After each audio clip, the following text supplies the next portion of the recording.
الرحيم الحمد لله رب العالمين والصلاة والسلام على أشرف المرسلين سيدنا وحبيبنا مولانا محمد صلى الله عليه وسلم وعلى آله وأصحابه وبارك وسلم. سبحانك لا علم لنا إلا ما علمتنا، اللهم علمنا ما ينفعنا وزدنا علما يا مقلب القلوب ثبت قلوبنا على دينك آمين. السلام عليكم ورحمة الله وبركاته. Waalaikumsalam warahmatullahi wabarakatuh. Alhamdulillah, all praise and thanks be to Allah Ta'ala. Our salutations and greetings upon our beloved Messenger, Sayyidina Muhammadin Sallallahu Alaihi Wasallam. May Allah bless our lessons and guide us. Allahu Ameen. I hope that all of you are well, inshaAllah Ta'ala, bi'idhnillah. Alhamdulillah. So let's Bismillah, inshaAllah. We are on the next surah. So we ended Surah Abasa. I didn't go through a section analysis there. I don't know if anybody of you attempt a sectional analysis of Surah Abasa? Like mark off the sections and see what's related to what. Did any of you attempt it?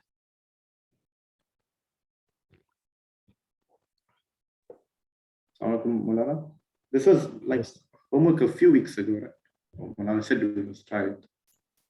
Yeah, so I'm asking, did anybody try it? I gave some attempt to it, Mulana. I won't say it's very good, but Okay. Okay, maybe we can just spend a quick, maybe 5-10 minutes on that quickly. If we, I mean, I didn't do it before. I don't know if anybody did it, well, but Irshad, Masha tried it. Let's just quickly just mark off the sections quickly. It's a short surah, so we can kind of fit it on the screen. So if we had to mark off the section, the first section will start with Abasa wa tawalla أن جاءه الأعمى وما يدريك لعله يزكى أو يذكر فتنفعه ذكر أما من استغنى. And then it'll end with where do you guys have it ending with? Yeah. verse 10. Verse 10, good. And then verse 10 onwards, we start here. كلا إن تذكره مش تذكره في until where do you guys ended at until here? 16. 16. And then from Yeah, I also had 16. 17 until 22 maybe. I stopped at 32, but then broke it in between. you just say quickly. Subsections. ثم ثم مد أكبر ثم أنشر قلنا. I would end this section 23. 22, 23 could be debatable, but okay. And then فلينظر الإنسان. Okay, maybe actually 22. Let's just edit. Okay. Let's just try and end it here. Until yeah. And then from إذا جاءت الطامة الكبرى, I mean فإذا جاءت الصاخة.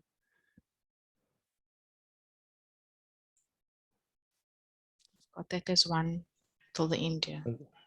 Until the end. Good. So those are basically the sections. So there'll be, and then what you do is we just note down what the sections are about. So section 1 would be about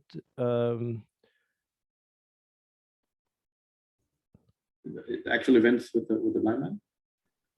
Yeah. So basically, like, let's call this attitudes towards believers and disbelievers. Something like that. I mean, obviously we can make it a bit more finessed, but I mean, let's leave it like that for now. Showing any space on the screen here.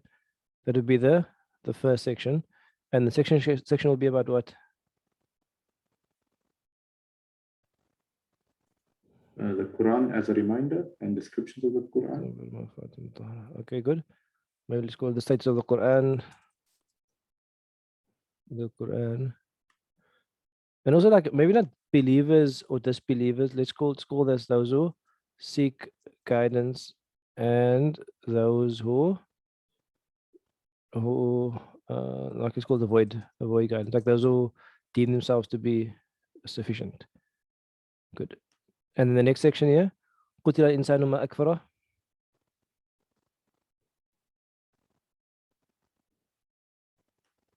What do you say the main message is?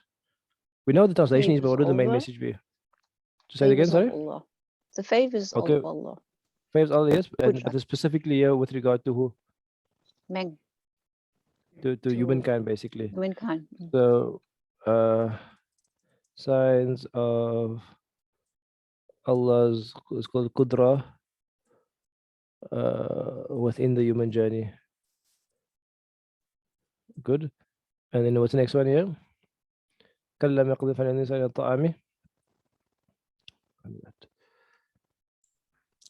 Also signs of Allah, but humans and I want to say animals. Okay, so signs of Allah's Qudra. Not about human animals, it's more about, let's call it, of Allah's provision and favors. And not Allah's creative ability.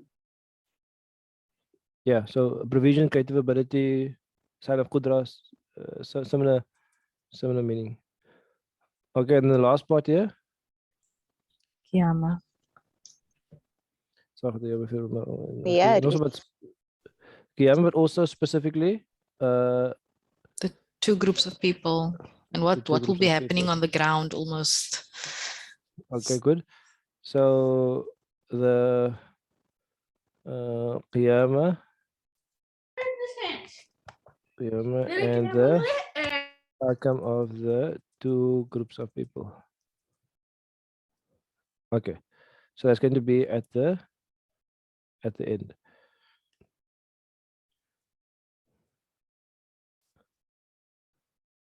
So now if you look at it, let's take a step back from this and just see how these are aligned. So the surah begins with two groups of people, and these two groups of people are in this world. In the time of the Prophet sallallahu alaihi wasallam, the one group of people are those that deem themselves to be independent from the Quran, not needing the Quran, and the other one are those وَأَمَّا مَنْ جَاءَكَ يَسْعَى وَهُوَ يَخْشَى, are those who are seeking guidance earnestly. So we have that idea of two groups at the beginning, and at the end we have وجوه يومئذ مسفرة ووجوه يومئذ عليها غابرة. We have the outcome of those two groups of people. So it can be a very common link within the Quran is that what happens in this world and the outcome. So at the beginning is this world, and at the end is the outcome. And if we look at the middle part, what do the middle part all have in common? The middle three.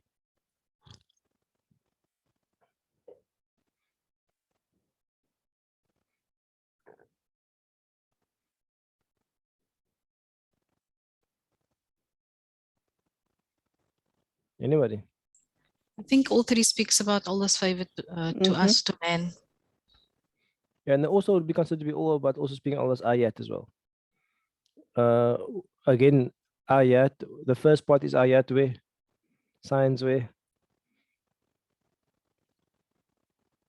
Ayat in the Quran. في صحف مكرمة مرفوعة مطهرة.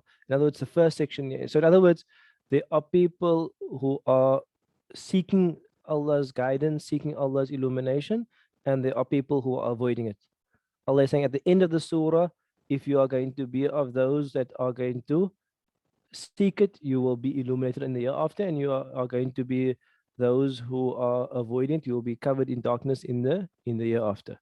And in the middle, Allah then speaks about the actual seeking of it. And in the first part Allah mentions is that you seek the signs, where you seek the signs in في صحف مكرمة مرفوعة مطهرة.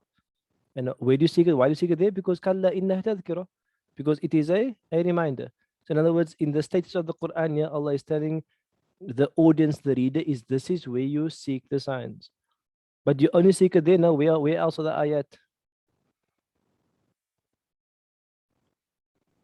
من أي شيء خلقه In the من food نطفة that خلقه فقدره. So within your own being, within your own conception, within your own growth, within your own delivery into this world, within your own living in this world, within your own death, within your own burial, within all of that, there is also a sign for. So within your own lives there are signs, and then the third place you seek it is you seek it within manifestation phenomena around you. فَلْيَنْظُرُ الْإِنسَانُ إِلَى طَعَامِهِ. Just look at your food. Look at the entire process about the water coming down, the earth splitting open, growth coming forth, and all these fruits and all these herbages and all these plants coming for you, for your animals, and coming for yourselves. So in other words, the center of the Quran, the center of the surah is a lot about the ayat of Allah Ta'ala. So if you had to think about like the overall theme of the surah, I would say it's about kind of like the importance of seeking guidance. See, the theme is not heavily towards the afterlife. That's just the kind of the end part. But the theme here is really about encouraging people to seek guidance from the verses of the Quran, from their own lives, and from also what's happening around them. And therefore, the surah has like a very tight structure. Actually, if you think about it, it's a very kind of tight structure of the surah. So, Nuran, any other reflections from you? I didn't reflect before, so I didn't have a long time to reflect. But let's hear some other reflections on the structure. And sometimes also when you're reflecting on the structure, it's also kind of useful to reflect on the structure compared to the previous and subsequent surahs as well. It even gives you more insight into it.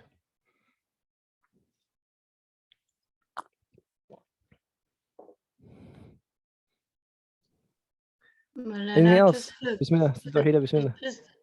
Just the previous surah with Fir'aun and Nabi Musa alayhi salam, and also the Quraysh relating to the Prophet sallallahu alaihi wasallam, that in both cases that they actually knew the person from, the Prophet sallallahu alaihi wasallam and Nabi Musa as growing up in front of them, knowing knowing the person itself that is delivering the message here to them.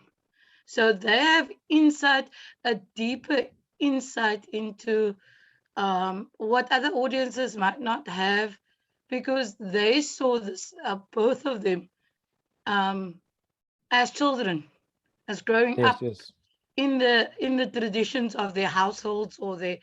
So for me there is just the likeness of the Nabi Musa alayhi salam and Fir'aun, and himself, he knew what that this person, Nabi Musa alayhi salam, cannot be. You understand?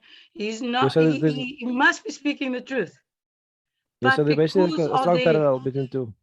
Yes, but because of the nafs that's in, and even the Quraysh, because they are culturally bound by certain things, and even in today's time, you get the same, that people hold on to what they were taught by their forefathers because it just needs to be like that. So that was just between the two, the two surahs, connecting the lives of that the Quraysh actually knew that the Prophet ﷺ was unlettered. Yes. And so basically similar. Yeah. Yes. So similar basically theme about Nabi Musa growing up in the house of Fir'aun, and then being sent to Fir'aun to call him to guidance, and Fir'aun turns away. And then this surah opens in a very similar way, Abasa wa tawalla, with regard to amma man istaghna fa'anta lahu tasadda. Yes. And then the Prophet ﷺ growing up basically in the environment of the Quraysh, and then here speaking to the senior leaders of Quraysh, and them also turning away, them making istighna on that. So there's definitely going to be a parallel between those two elements. Yes, and Fir'aun was given, Nabi Musa was given those signs from Allah, being the staff and here it is mentioned with regards to the Quran.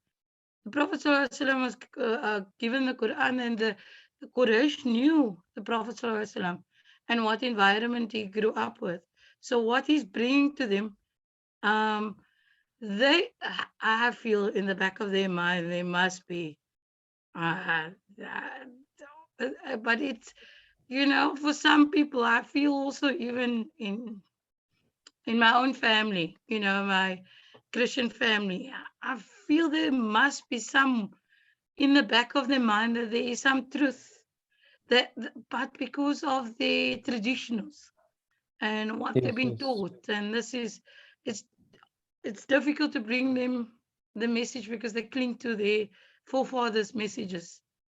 And I think the Quran talks about it. I'm not sure. Yes, so for me, I think definitely for me, like even the idea of kufr, like real kufr, because kafara means to cover. So you can only cover something if that thing is there already.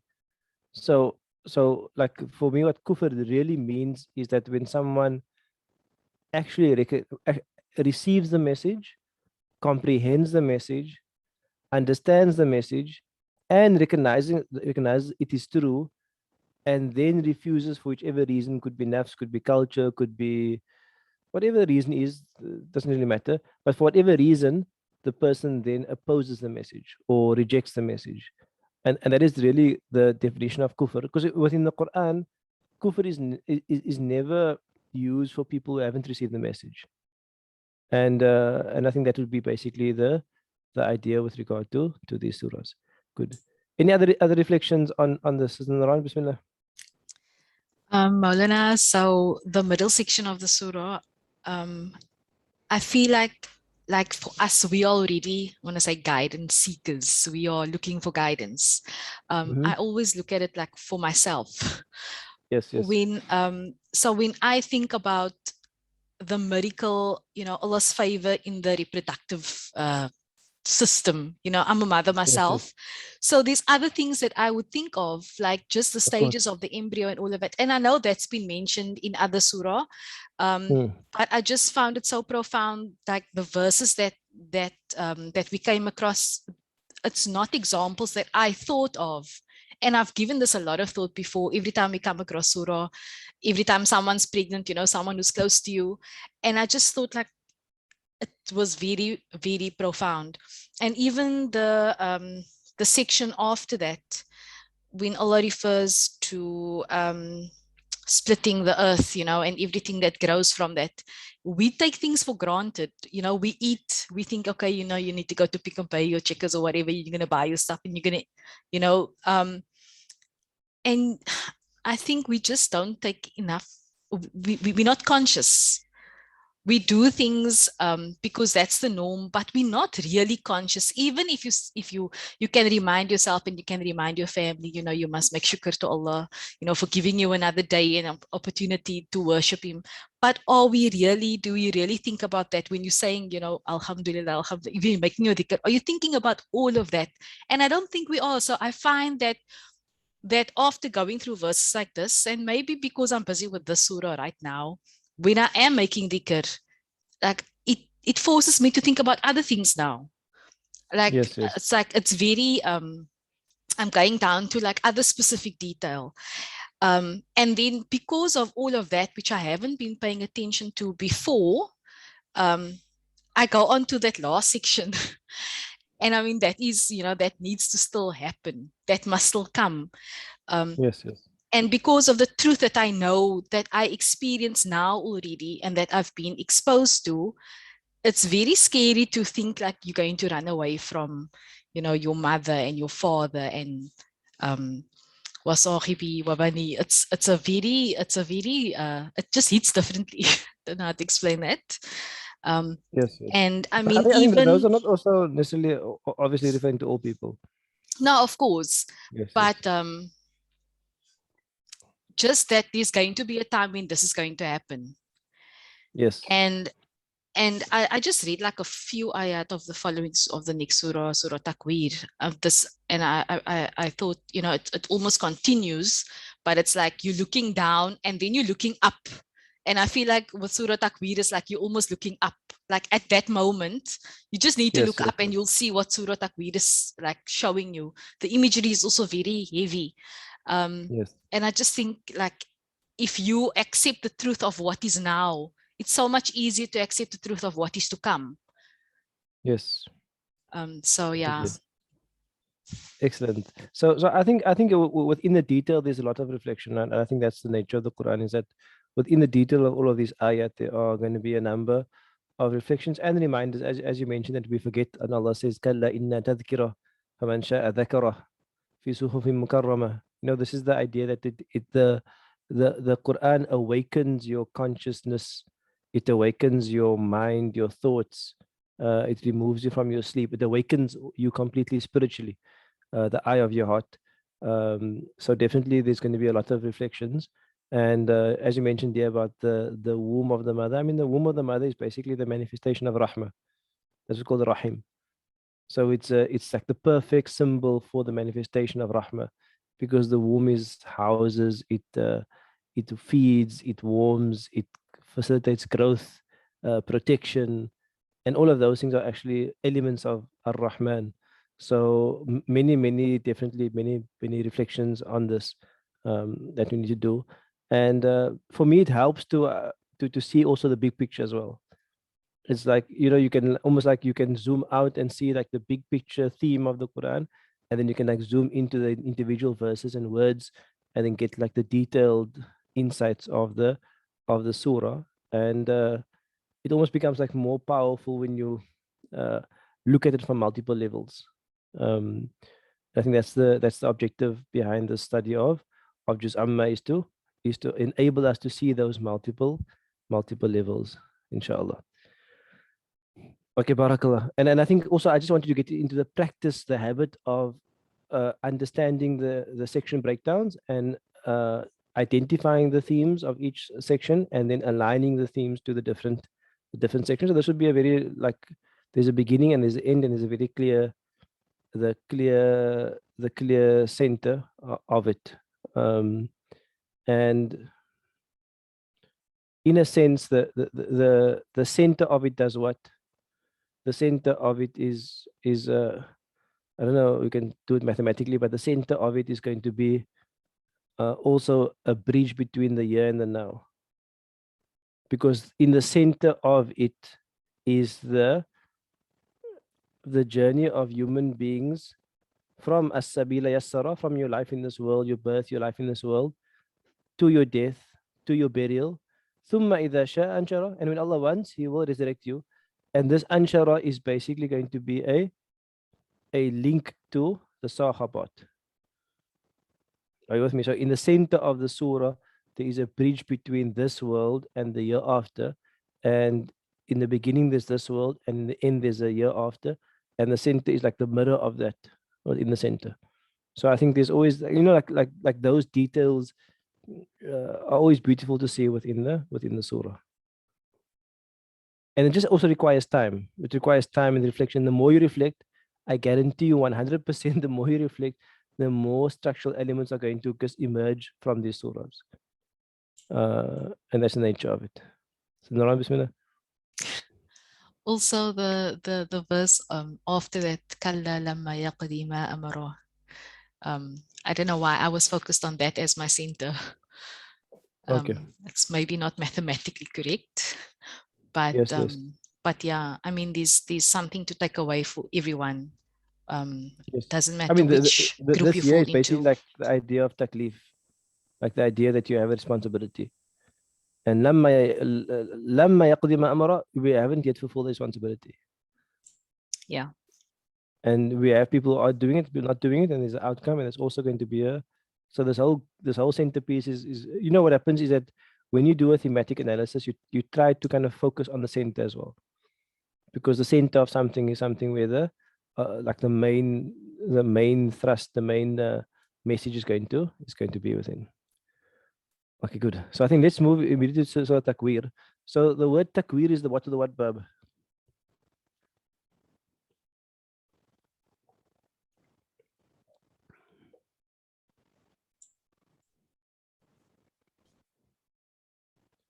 I think on to respond there. Second is, what's happening with your verbs? Takwir.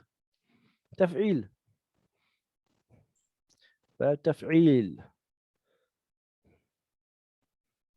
Anybody?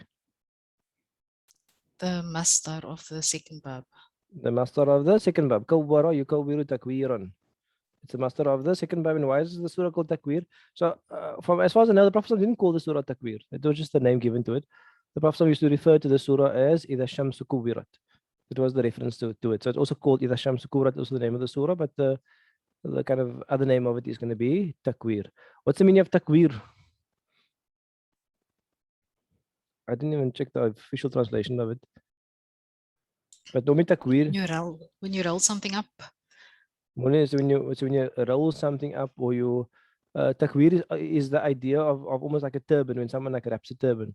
When you wrap something continuously, it's the idea of Takwir. And obviously the second part also has the idea of continuity. Something being continuously wrapped and closed up and so on. So this is a Makki surah, the Makki surah. So A'udhu billahi minash shaitanir rajim, Bismillahir Rahmanir Rahim. إِذَا الشَّمْسُ كُوِّرَتْ. So إِذَا means what? When. When for The when? future. When for when? And then when do you use إِذَا? Like what are you expecting when you have an إِذَا? Like I say, when I come to class, what are you expecting? Certainty. And then. You're expecting a then. You're expecting a jawab. In other words, you normally, it's a conditional sentence. So we can find that in this surah here, it starts with إِذَا وَإِذَا بِأَيِّ ذَنْبٍ وَإِذَا. So in other words, where is the then? I was saying when this. When is the then? Could be future and past tense. No, there's a specific ayah. The specific ayah in here that is the then. I'll give you a clue. It's got the last when. When you get the last when, you find the then. علمت نفس ما أحضرت. Good. So this here is going to be the jawab. In other words, all of this here is all the first part of the condition. The first part of the condition, and that's the completion of the condition. So all of this is in response to alimat nafsum ma ahdarat. Every soul will know that which it has made present. In other words, that which it has brought to Qiyamah. So that's going to be the jawab of the when. Okay, so Bismillah. So إِذَا الشَّمْسُ, إِذَا when in the future, الشَّمْسُ, the sun, كُوِّرَتْ. So kuwirat is the idea of something being wound up, being wrapped around. What I want to mention now, which is interesting, is that when Allah speaks about a physical phenomena, not something which is like metaphysical or something beyond our super rational, when Allah speaks about something which is physical, like Allah speaking about the sun, and Allah speaking about the stars and the mountain and the clouds or the camels and the wild animals and all of those things. When Allah is speaking about these things, Allah is speaking about them, something happening to them in the future. In the future. Now what's going to happen is that Allah is going to use certain words, and then we are going to add layers of understanding on the words. On what are we going to base our layers of understanding?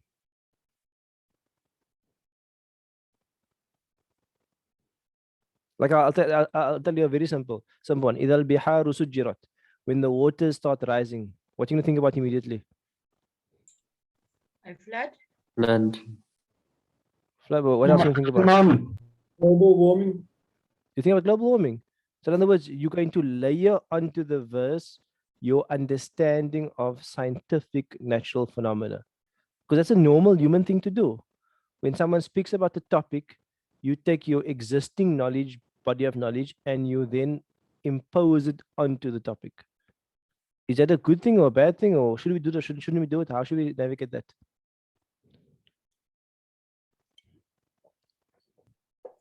Just acknowledge it, right? But no, that might not be 100%. Okay, Brother Jakes?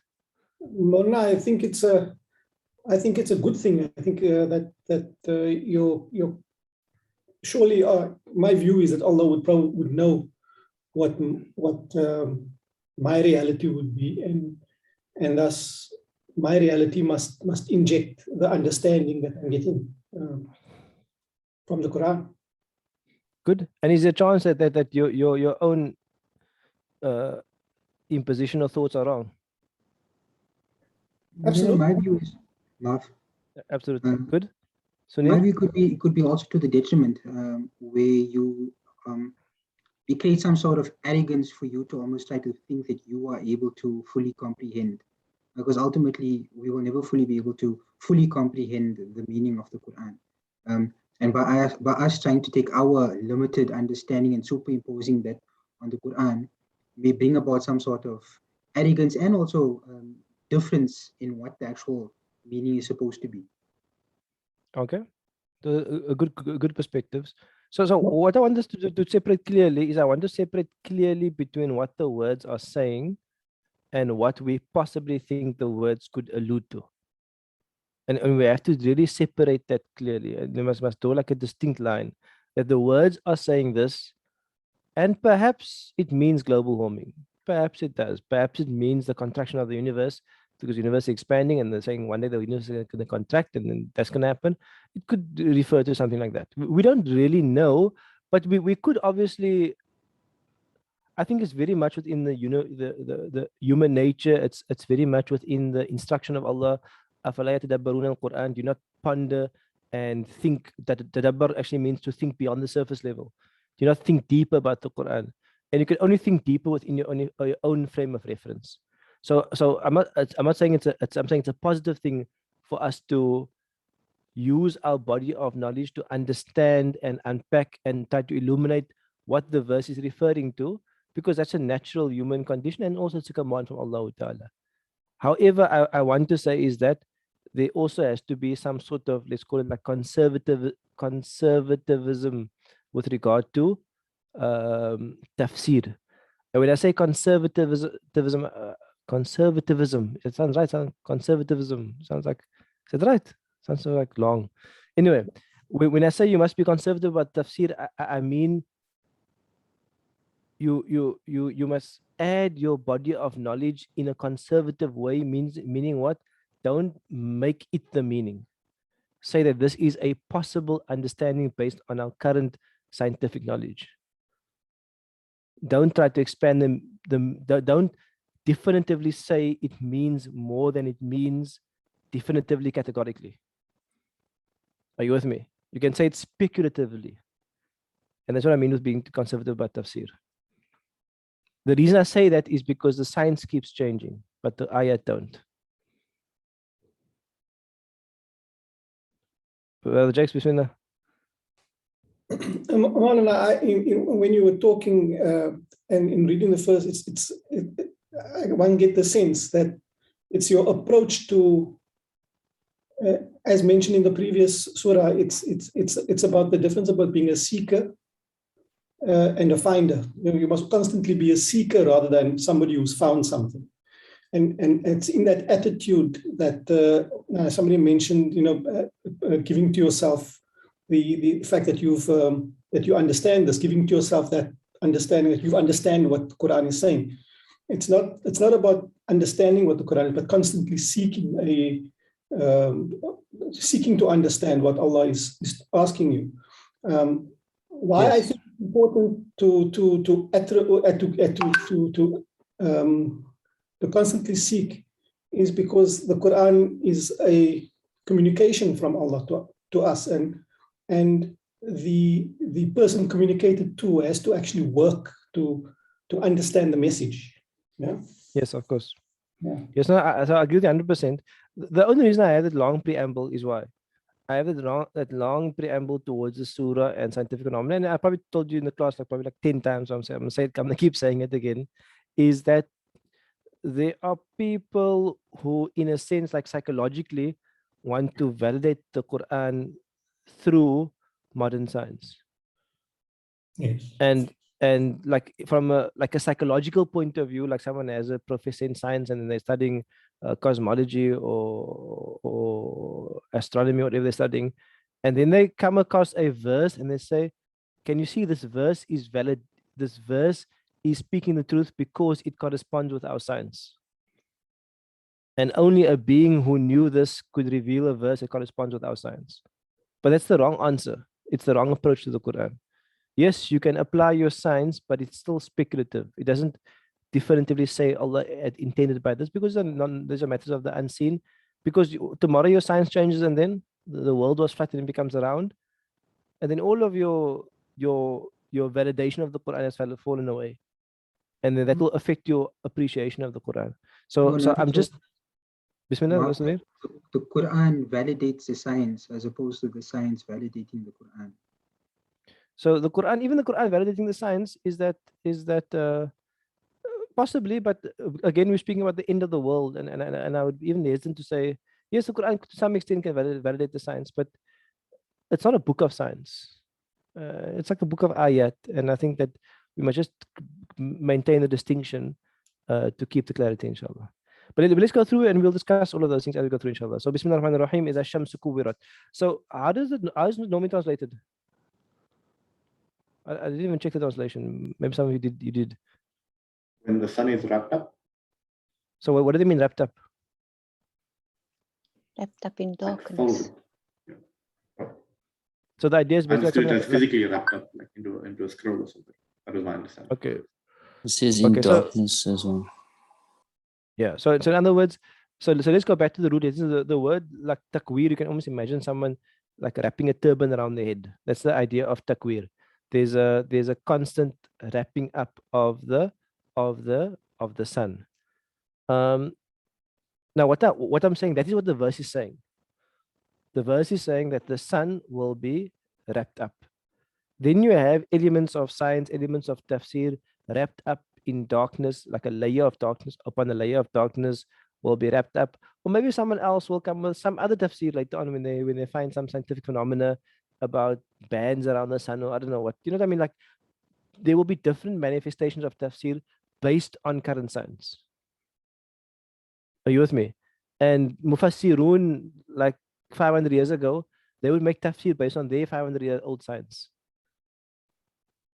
It's not, because you don't always have you actually very rarely have a hadith about what does kuwirat exactly mean. The Prophet like giving a science lesson about it. So it's just left in the hands of Mufassirun to kind of ponder and to elaborate on that. So the idea of kuwirat I think the fundamental idea is the sun is losing its light. I think there's a kind of broad agreement on that idea, that the light of the sun has been lost, although even that might be speculative, I don't know, because the word says kuwirat, the word says wrapped up. Yeah, I mean, but some of the tafsir basically means it'll be wrapped up in darkness and it'll basically lose its light.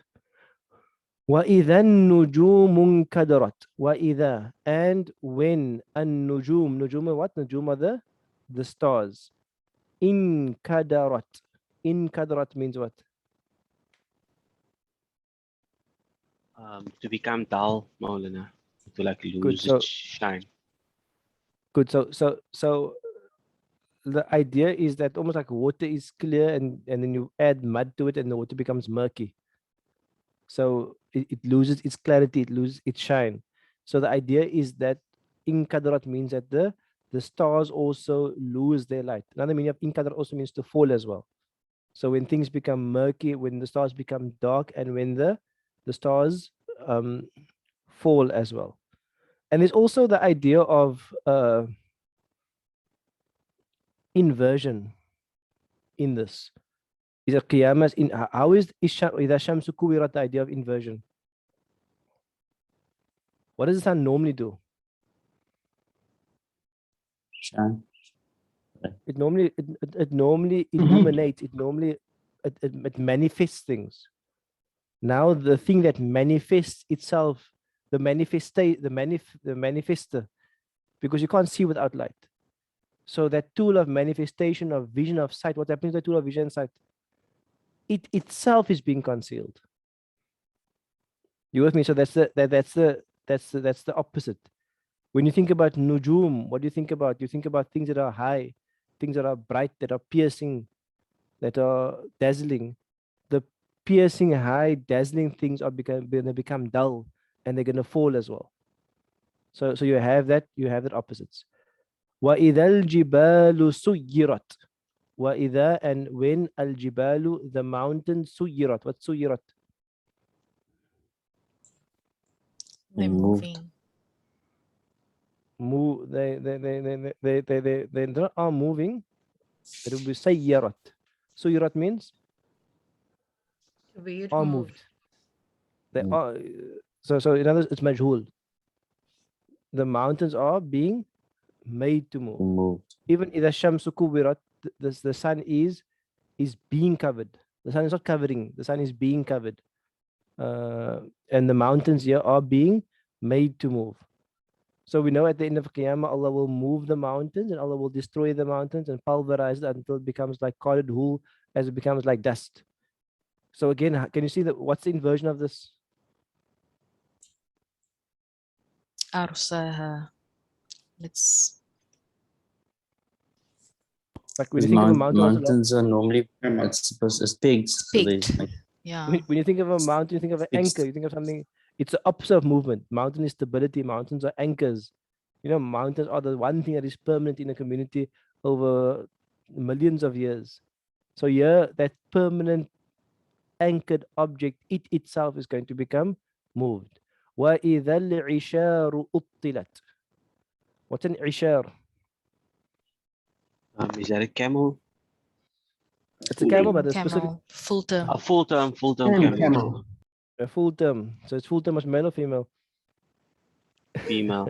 female, Must be she female. camel. Maulana, funny. You don't- Depending what the camel identify with, Maulana.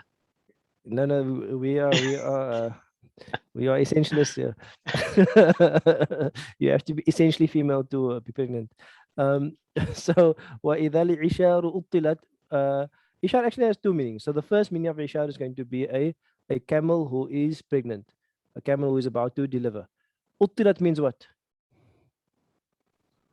To abandon. It is abandoned, neglected. So what's weird about that? I think full-term she camel is very prized because you're about to give birth to another camel that you can utilize. Good. So if you are having a lot of camels, when that camel gives birth, you're going to be at hand because that camel is basically a capital asset which is reproducing more capital assets. It's your factory. It's your production house. And for you to abandon your production house means what? It's the end of the world. So the idea here of people giving up commerce, giving up abandoning their livelihoods, abandoning their means of income. This is the idea of isharu. Ishar also has another meaning. I don't know if any of you read in tafsir. What is the other meaning for ishar?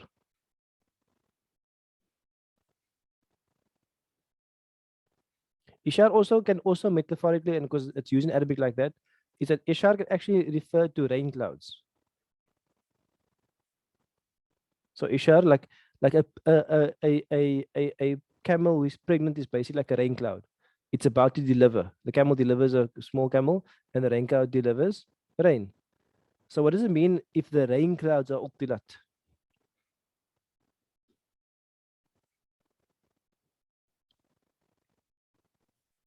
I mean, in the context of Drought. Meccan people, yeah, they would look forward to the rain coming, right?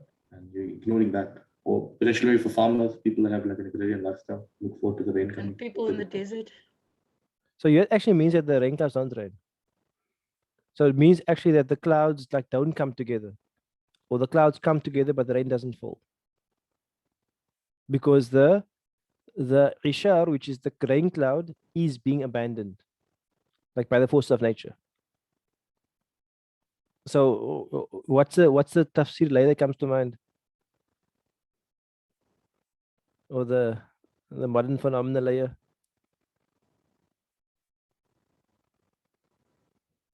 Drought. You think about that, you think about global warming, you think about lack of water scarcity.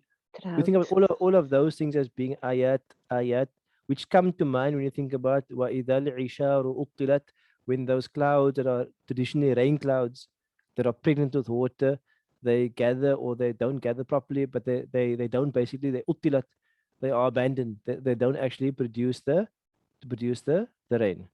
So it's also going to be like the inversion of things when productive capacity like camels are abandoned, or when rain clouds, when it's supposed to rain, it doesn't rain at all.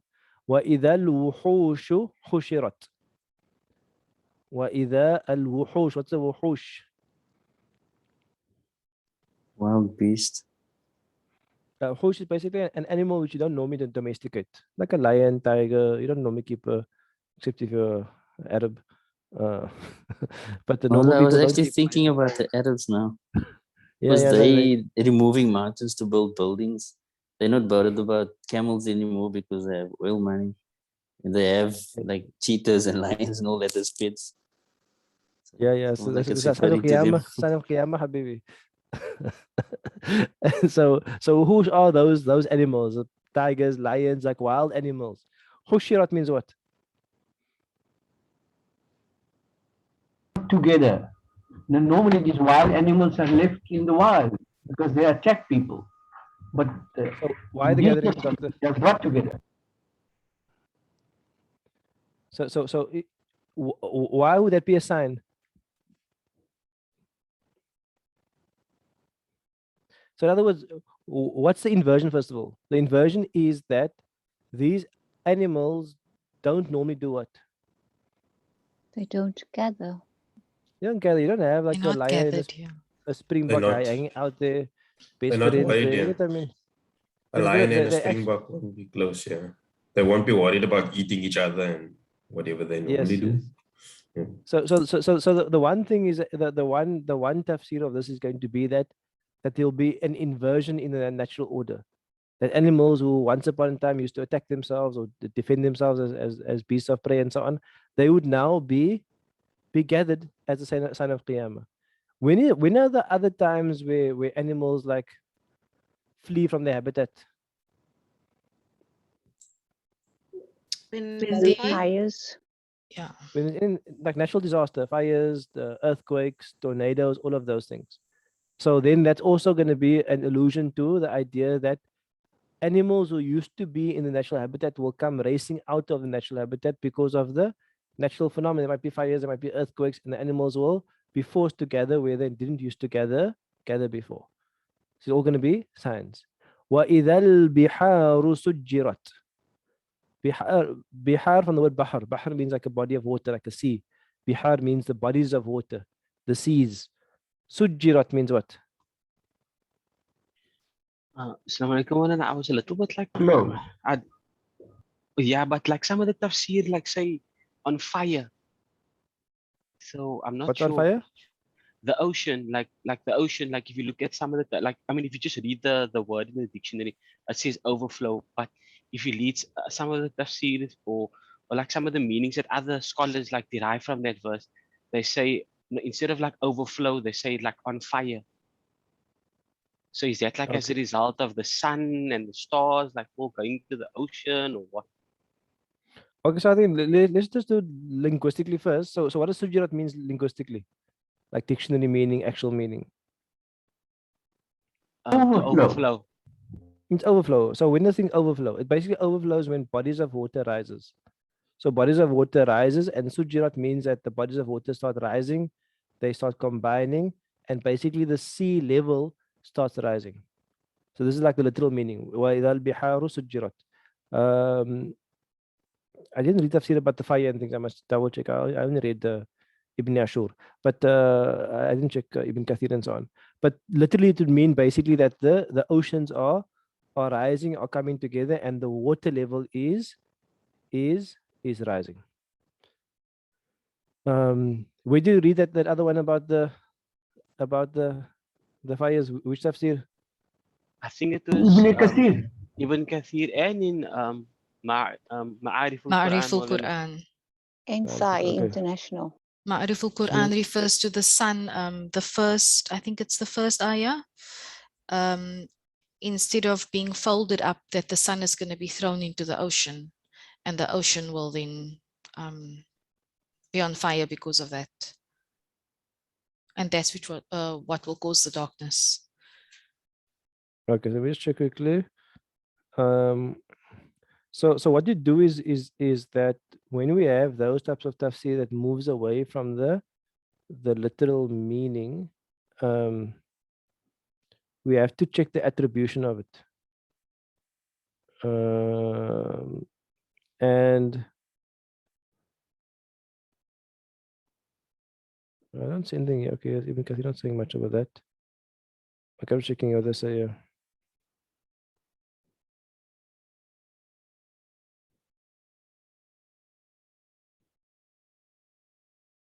Okay. So some of these, again, some of these would not be, let's call it prophetic narrations. It would be like opinions of certain scholars, or even some of the Sahaba also. When a Sahabi provides an opinion, is that opinion binding or non-binding?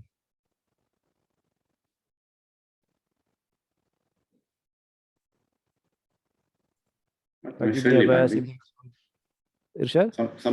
Some of it may come from prophetic narration, but some of it may be their own input. No, I'm talking those that are not traced to prophetic narration. It's not necessarily binding, it's just the interpretation.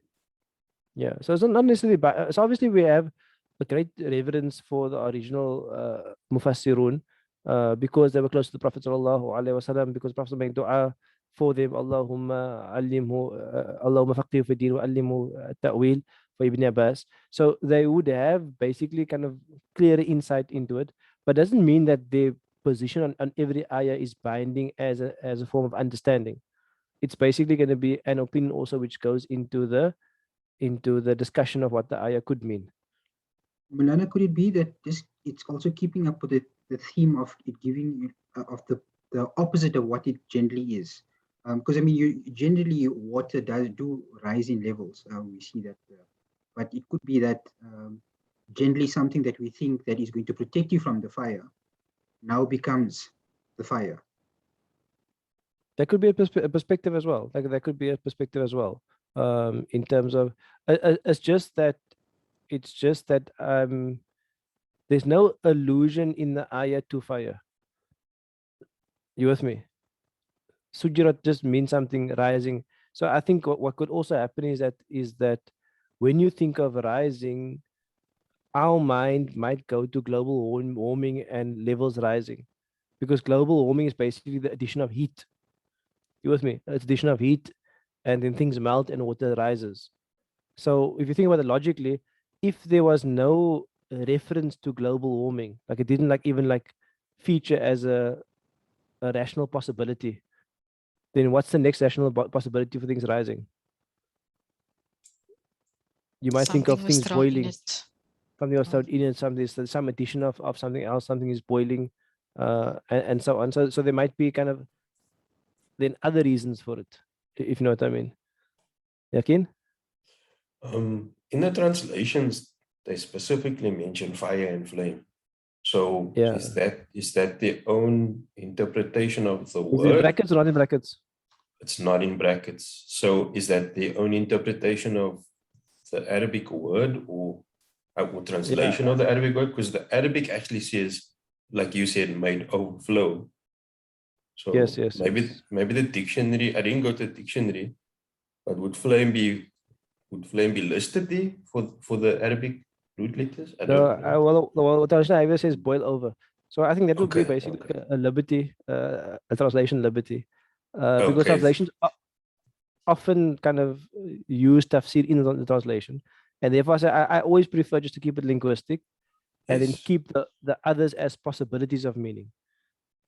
You with me? I think that's a faithful way to interpret the Quran. Could it also be for effect? Because I mean, these ayahs are talking about signs here, so the signs of the end of the world. I don't know. Yeah. So I mean, in terms of translation, I think that depends on the nature of the translator, whether they keep themselves very literal, or whether they move to tafsir, and you find different translators do different things in terms of their style. But in terms of how I understand the verse, I always understand the verse. Let's call it like there's almost like a hierarchy. What do the words mean, first of all? That's the first thing. Did the Prophet say anything about the words? That's like the second thing. And that almost like, did the Quran like elucidate? That's almost like your high level. And then are there Sahaba opinions? Are there scholarly opinions? All of the other things, are there contextual reasons why? Then you kind of add layers of possible additional meanings. Because we know what the ayah means, it's just that we don't know what that manifestation really looks like. Okay. I mean, it's not the first time, it's not the first time that I come across where the linguistic meaning is different from the translation, and it's not in brackets. So yes, it yeah. depends on the translator. Depends on the translator. Yeah. Okay. Yes, yes. Shukran. So many of these things we would know what the words mean, either shamsu kubirat, but we won't be able to visualize the actual physical phenomena because it's of the matters of the unseen. And the tafsir is an attempt to understand it. So bihar sujirat just means waters coming together, waters rising up, whether it's caused through boiling, whether it's caused through the sun heating the ice caps, whether it's caused through the sun coming closer to the earth and heating up the water of the earth and it's boiling. Those are all possibilities of the end of time. Last one we'll do inshallah. وَإِذَا النُّفُوسُ زُوِّجَت. وَإِذَا النُّفُوس. Nufus means like your soul. زُوِّجَت means what? Shall be joined. Joined. It means when two things come together. A zawj in Arabic, a zawj means two things. A zawj means can mean a pair, like a husband and wife. Zawaj, marriage, can mean a pair. Zawj and azwaj can also mean what? It can mean when things come together and form groups. So a zawj can be a type or a kind. So what's the meaning? So let me hear your tafsir first of all. What you read? Some say like maybe it's when the body and the soul will come together, or certain groups of people. Okay, good. So in other words, we had a transition now on from verse 6 to 7. And what's the transition? From nature stuff to human, to soul, to people. Okay, from nature to human, but there's another transition in terms of time. When do souls meet with bodies? At the time of birth, and on Qiyamah at resurrection. Resurrection. So in other words, it happens before end of the destruction of the earth. After the destruction. After. So in other words, there's the first trumpet blow where everything dies, everything falls away and perishes and falls down, and everything gets destroyed. Allah then rolls up the whole heavens and the earth. Allah then unrolls it. It becomes completely a flat, plain, barren land without any hills, any mountains. And then the second trumpet blow is blown, and then the bodies start emerging from the graves. And the idea is that body emerging, before it happens, is that its soul must be returned into that body. So in other words, we're moving, we're moving down now in time of Qiyamah. We're moving further down. We move now at let's call it the inversion, destruction of natural phenomena. Now we're moving down, further down into a later stage of Qiyamah, when the nufus, when Allah will take the nafs and Allah will make zawaj with the body. Allah will make it marry the body. Allah will return that soul into the body, which is the one tafsir. And the other tafsir is going to be that these souls with their bodies, these souls are going to be in azwaj. They're going to be in types, meaning what? The salihin, the mu'mineen, the kafirin, the munafiqeen, they're all going to be with their own groups of people. They're going to be gathered with their groups of people, which it's even later in the timeline, because they must first be returned into their bodies, and then they're going to be gathered into their various respective groups. So in verse number 7, we actually have a transition in terms of time. Okay, I think we're going to. One of the comments made here is that the good will join with the good, and the bad will join the bad. Now, is it sort of the good souls, the bodies, and so on? Yes. So with the good is again the idea of the word zawj there, meaning groups of people. So the good will join with the good groups of people, the bad with the bad, the hypocrites with the hypocrites. In other words, they will start gathering in the different groups. So if I mentioned the word zawj has two meanings. It can mean a soul joining a body, or it can mean people joining different groups. Those are the two tafsirs given for it. And in that case there, for me, it's not necessary to say this one as opposed to this tafsir. For me, the ayat carries both possibilities, because the wording is left broad enough to carry both possibilities. Okay, so I think we're going to end there, inshallah. What I'm going to again encourage you is one of those surahs which are the Prophet ﷺ said about the surah that if you want to see Qiyamah, you must read this surah and the next surah. That if you want to witness the end of the world, you want to witness resurrection, you must read the surah and the next surah. So these are surahs the Prophet ﷺ specifically mentioned and singled out as being very descriptive of the day of judgment and the end of the world. And so what I'd encourage you is to memorize the surah and memorize it now in pieces, because that kind of get confusing because there's a lot of idhas. So memorize it now, and then as we do more verses, you memorize more verses, inshallah, and it becomes one of those surahs that you carry within your heart and becomes the illumination within our lives. Allahu Ameen. We continue next week, inshallah. May Allah bless and protect all of you. And we will be gathered soon together. Bi-idhnillahi ta'ala. Barakallah. Wassalamu alaikum wa rahmatullahi wa barakatuh.